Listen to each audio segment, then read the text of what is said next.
My greatest lesson in being brave came from a lonely, unwanted flower that became my friend. My name is Daniel Press. I've learned a lot in my journey through life.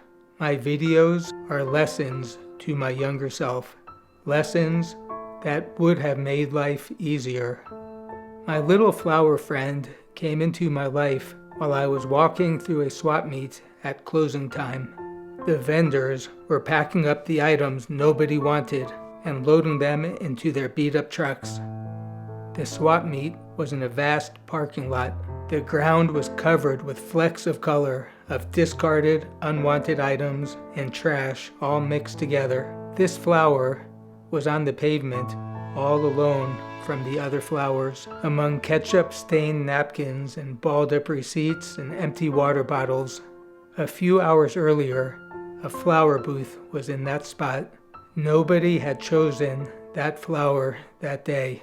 And when the vendor gave away the day's unsold flower bunches to the women in the booths around him, this rose was unworthy. It was tossed to the ground to be swept up and discarded. It called me from across the parking lot. I could see there, even amid the scatters of discarded items, that this flower had a special fight inside, a spark. I don't know how, but despite its situation, this flower maintained a sense of dignity, as if it was above its circumstances, regardless of what everybody told it that day, despite nobody wanting it for their own. Despite everybody telling that little flower that it was not good enough, it knew that it was more than just trash. It refused to let their judgments determine its value. The situation it was in looked hopeless, but lying there, that flower was still looking for a way out. It was not surrendering.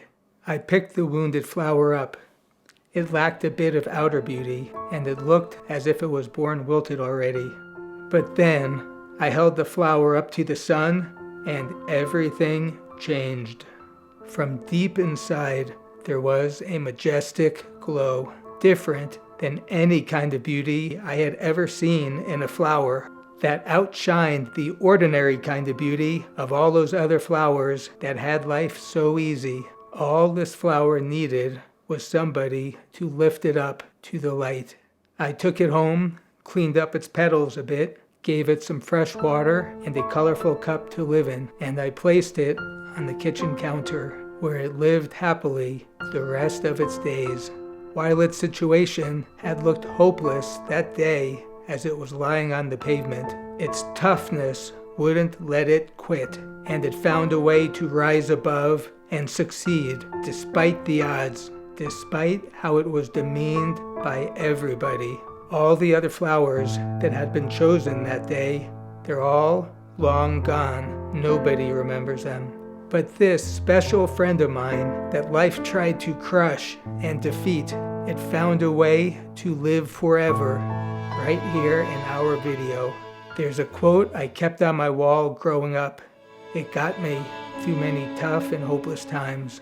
When there's no hope, there's no fear, and then you're capable of anything. Deep inside, we all have a brave flower, a fighter that lives someplace magical in us, that no matter what our current circumstances, especially in times like these, believes in us and urges us on and tells us we can do it when the world doubts, even when we doubt. Listen to it.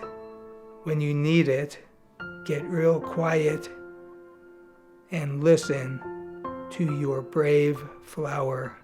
Trust what it says to you. And when you are blessed to have the opportunity, be the brave flower somebody else needs. My name is Daniel Press. We'll talk again.